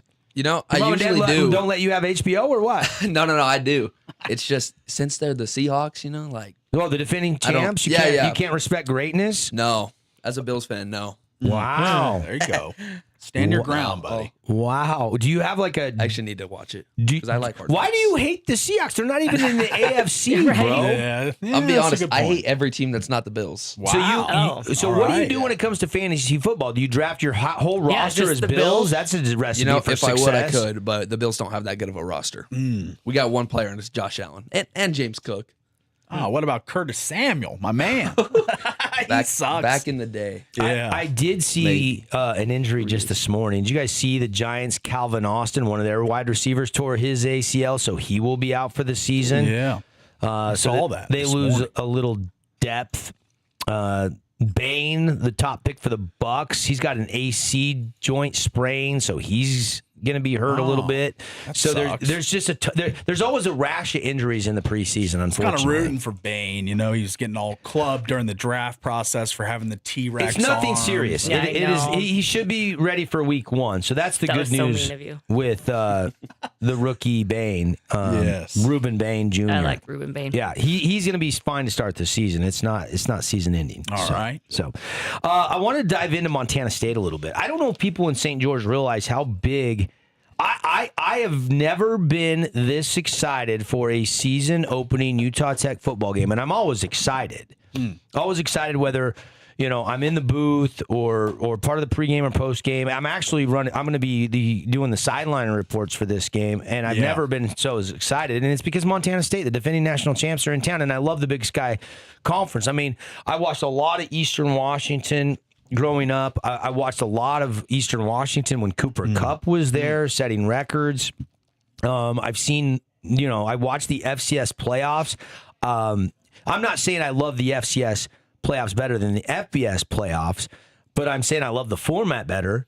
And there's good football played at the FCS level. Yeah, format's better. 24 teams, top 8 get a bye, next 8 get a home game. You're bracketed in, bottom 8 go on the road. It's a great format, very fair. Seeding is always important, just like the NCAA tournament. Yeah, and you had Montana State outlast everybody, and they were 14-2. Brett Vegan is an unbelievable coach. Brett Vegan, the coach of Montana State, in his tenure with the Bobcats, guess what his record is? Out of 73 games, guess what his record is? 61-12. Wow. That's pretty good. 61-12. Mm-hmm. Okay. And they got Utah Tech, Butler, Nevada, Central Connecticut before they get into their bulk of their Big Sky schedule. Up in Bozeman, they go crazy. They got 21,000 seats. But Greater Zion Stadium, we only have 10,500 seats, plus standing room, plus the hospitality stuff on the field. Should be the first chance since the SUU game. I don't Weaver think that State? was a sellout. It was The SUU close. game. Even Delane said it wasn't. It was a sellout. close. I thought they announced that as a sellout. I think in they ticket announced sales. it as, but the physical presence, you can always tell when a building is full. The last time Greater Zion Stadium was full was when Crimson played Desert Hills in the state title, I would say. I think it's got a chance to be a sellout. It will be. should It be a should be, sellout yes. Saturday. For this You have game, the it absolutely should defending be. national champs coming into town. I mean, they're going to travel. The away side's going to be the most people we've ever seen over there. So it's up to the community, the fans of Utah Tech, the alumni. Like, they need to show out. The students, the Stampede. The students are always great early in the season. first But couple let's games. be honest. When you win 2 games like they did last year, by the last couple home games, the student section Kinda has hard. diminished. Yeah. I mean, you're not playing for an FCS berth. You are eligible for that now. Yeah. And we're waiting to see who can punch their ticket first to the NCAA tournament. Will be the baseball team, the basketball team, the football. Those are the big 3. Obviously, the soccer team or the volleyball team has a great shot, I feel like, this year, especially with some of the fifth-year kids that they've gotten back. Now, I know there's some still eligibility concerns with some of those fifth-year players and the injunctions in the state, which they, had to do the paperwork. Yeah. It sounds like Ethan Potter did do all that, and he is still eligible. But a couple of the volleyball and Lacey Fox, the soccer player, are still in limbo. Yeah. Oh. So, Okay. but look, I mean, Lamson is a really good quarterback. The numbers were unbelievable last year, and I mean, this is a team that you have to have good quarterback play when you win the national championship. Yeah. Taco Dowler, this guy is a burner. Yeah. An absolute burner. All name team guy. You like the name Taco? Yeah, it's a good name. Why would you name your kid Taco? I don't know. Like, is it short for something? I haven't done the research on this. Taco-licious? He's the second Taco I know of. Taco Charlton played for the Cowboys for a while. That's the first time I've heard the name Taco since then. So pretty cool. Taco's a pretty cool name. Yeah, it Definitely is. all name. Yes. Look, I mean, their running back, Adam Jones, is a dude, 6'1", 202. He's a senior. Justin Lamson, their quarterback, fifth-year senior. Like, they got fifth-year senior, junior, fifth-year senior, and junior on their offensive line. And Montana State's going to have, I mean, their starting line goes 290, 310, 290, 304, 295. Yeah, they averaged 37.9 points per game last season, return a lot of people. Asked Coach Anderson on the Zoom, like, what do we expect from an offense that averaged 38 points? Like, and he said that running the ball is their bread and butter. They're going to mix in the pass. They're going to do some play action, but they want to be physical and they want to run it right at you. So the defensive line, Marley Sagapolu and company, they need to be ready to go come Saturday night. Yeah, no question about it. Defensively, Talon Marsh, their nose tackle's a space eater and a speedster. They've got their Mike linebacker, Cole Taylor, is a senior. Taden Gray, their nickel, is a senior.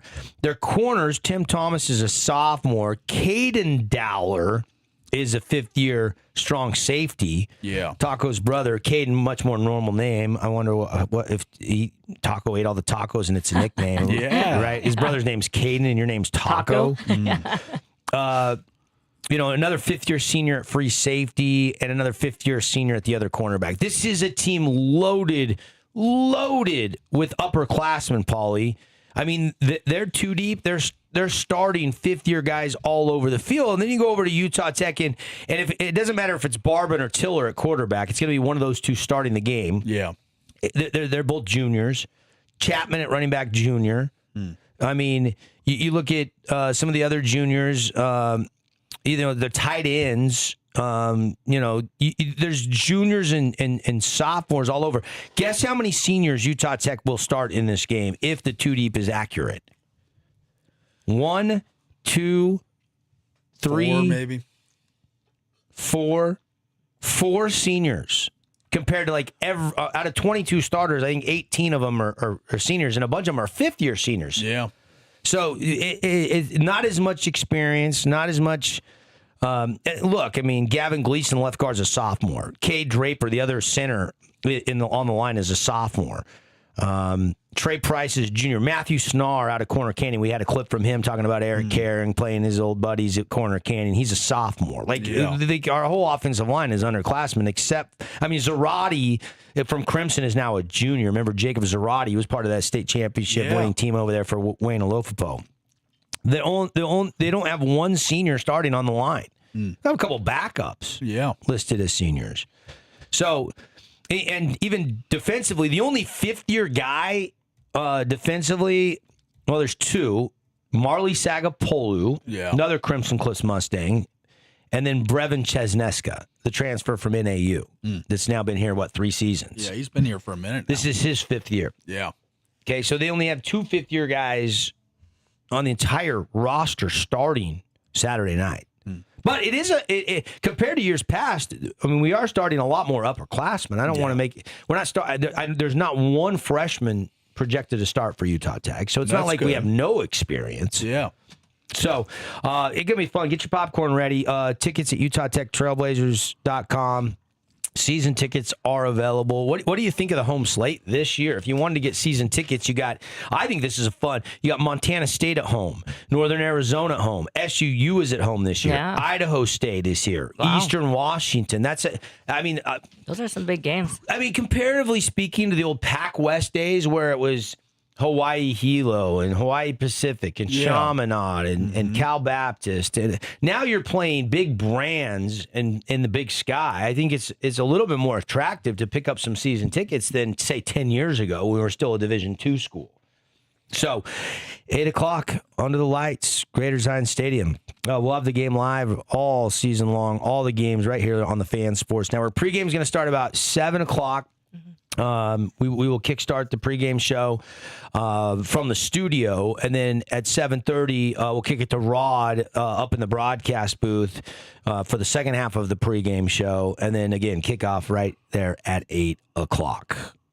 Coach Vegan versus Coach Anderson. What would it do for this program, Paulie? I want to ask you and Tara, and even Joey Big 5'6", who's joining us in studio. What would it mean to the community, the team, to Coach Anderson for recruiting if they were to upset the defending champs? Like, if you let your mind wander, what would that look like? Yeah, it'd be the biggest win in program history by far. Yeah. It'd mean everything. For sure. Yeah.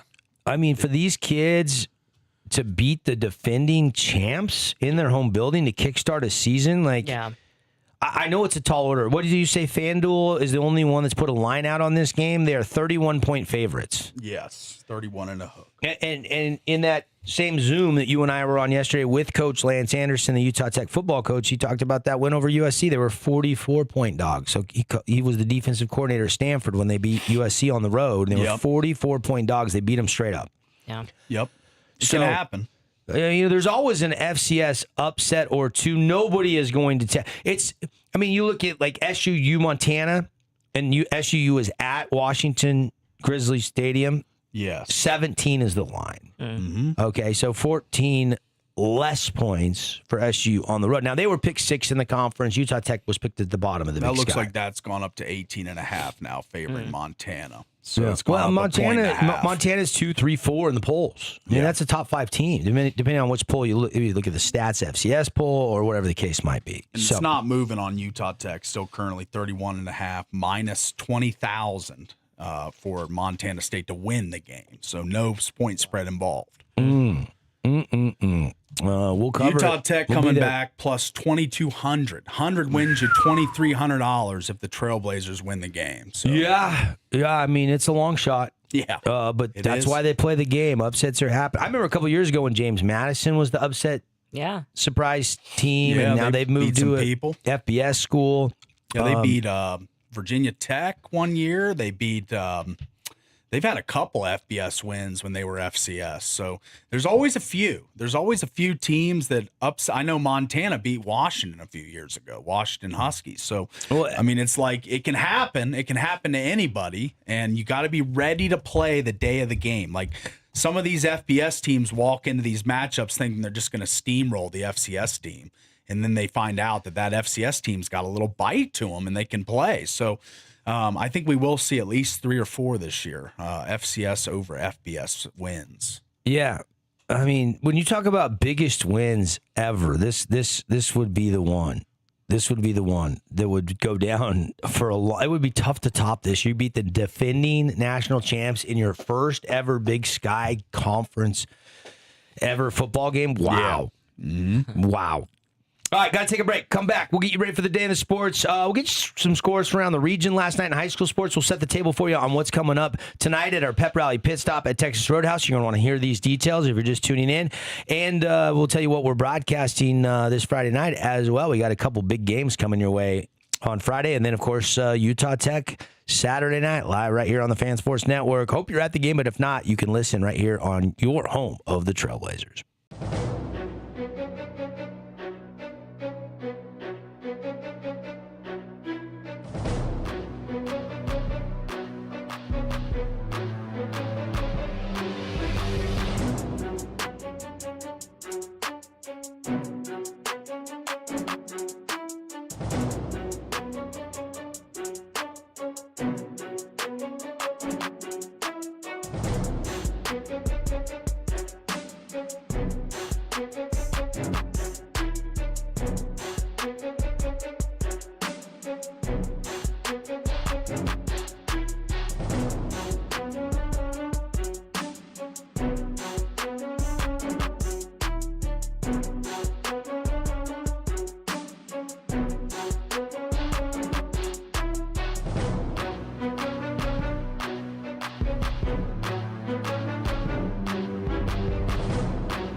We are back, everybody. Show today brought to you by Coral Canyon Golf Course, by Zag, by our friends at Game Day Men's Health, helping you look and feel your best. Free testosterone tests at Game Day Men's Health.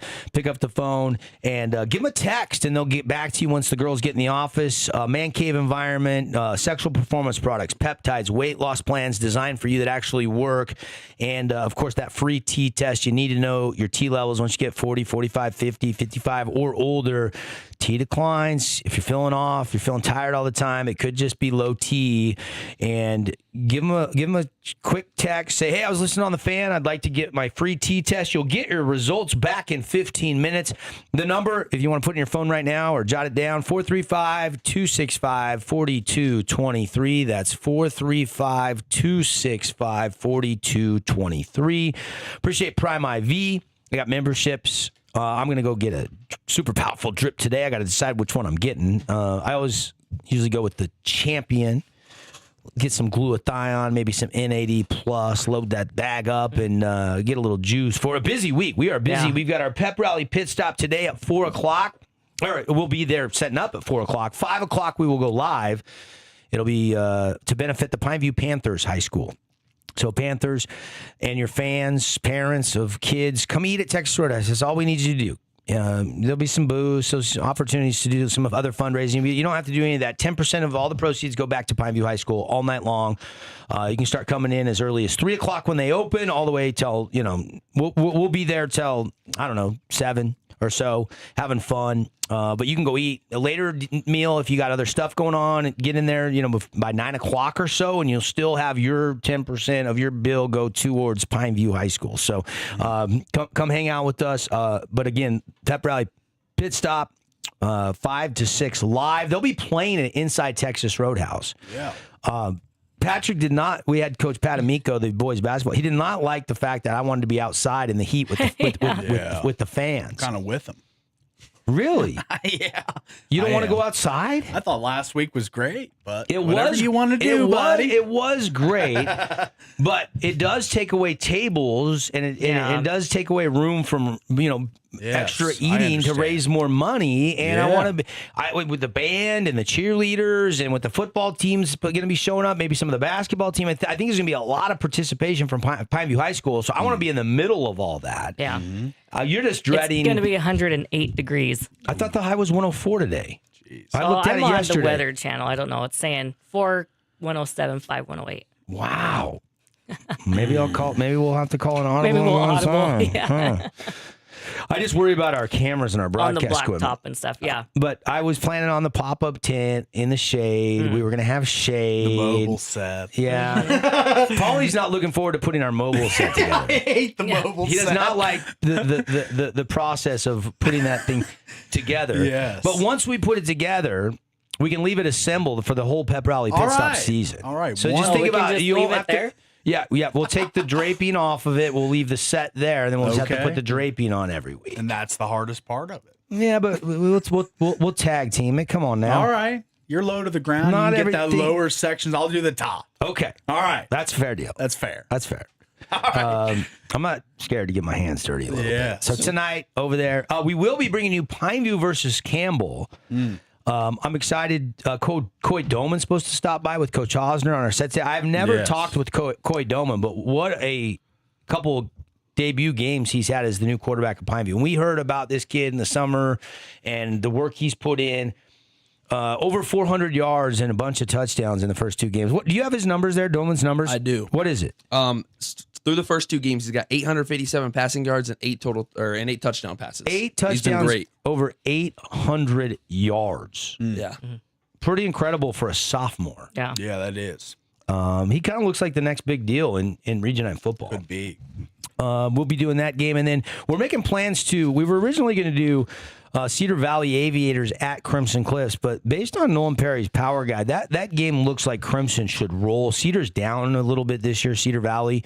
Murray is at Hurricane. Murray is down again this year. So we think the next best game with doing Pineview and James Campbell out of Hawaii as our Boulevard home game of the week, we think is going to be Snow Canyon at Cedar. And Cedar had that win streak snapped at Pineview. They're going to be hungry back on their home field on Friday night. Yeah.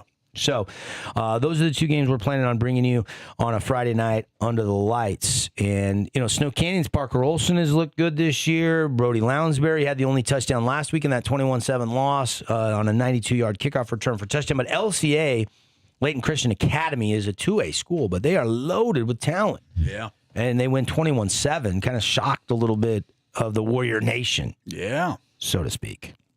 What else are you excited about for Friday night?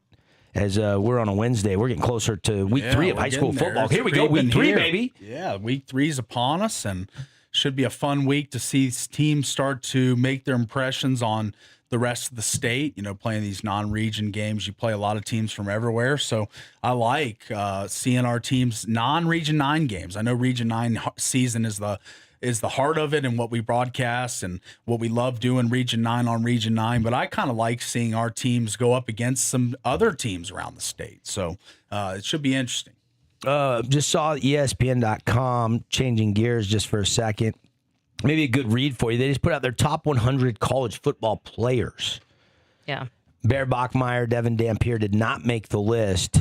Wow. That's so crazy. The only BYU Cougar to make the list was LJ Martin. And he came in at number 58. Wow. And I think he's going to be the second or third running back drafted in the upcoming draft next summer. And so, he had 1,300 yards and 12 touchdowns last year. And he's 58th. And number 1 is not who you would maybe expected to be. It's not a quarterback. Jeremiah Smith tabbed as the best college football player. He was ranked 1. Leonard Moore, the cornerback Notre Dame, was ranked 2. Colin Simmons 3. Malachi Toney, the wide receiver from Miami, at 4. Trinidad Chambliss at 5. Kawan Lacey, the running back from Ole Miss, at 6. CJ Carr at 7. Julian Sayin at 8. LJ Martin, currently in the way too early running back rankings for the 2027 draft, is the 4th running back. So, he is a top 5 back. Lacey's 1. Number 1 is Jaden Baugh, the running back from Florida. He's going to be good this year. Number 2, Lacey. Number 3, Ahmad Hardy, the guy that got shot for Mizzou at that concert over the summer. He's going to play this season. And LJ Martin comes in at 4. Dante Moore was 11. Arch Manning was 13 on the top 100. To give you some context, go check out the list if you're a big. Hey, Drew Mestemaker made it too, number 32. And Caleb Hawkins way back, I think he was like 85 or something. Yeah, Gunnar Stockton was 31 right there by 31. Mestemaker. Nice. So anyway, interesting. If you're a big college football fan, kind of go see where your favorite players on your favorite teams are ranked. College football ratings have been up the last couple of years. Say what you want about NIL and guys, new faces and new places. Ratings are up. Yeah, people are watching. It's a good product. And so there you go. Anything else to watch for today in sports? I don't think so. We got 10 seconds. Well, we don't have time to talk about it. No. We're already out of time. You guys, thanks for joining us. Always appreciate you taking time to listen to The Drive on the Fan Sports Network. Back tomorrow for more sports talk.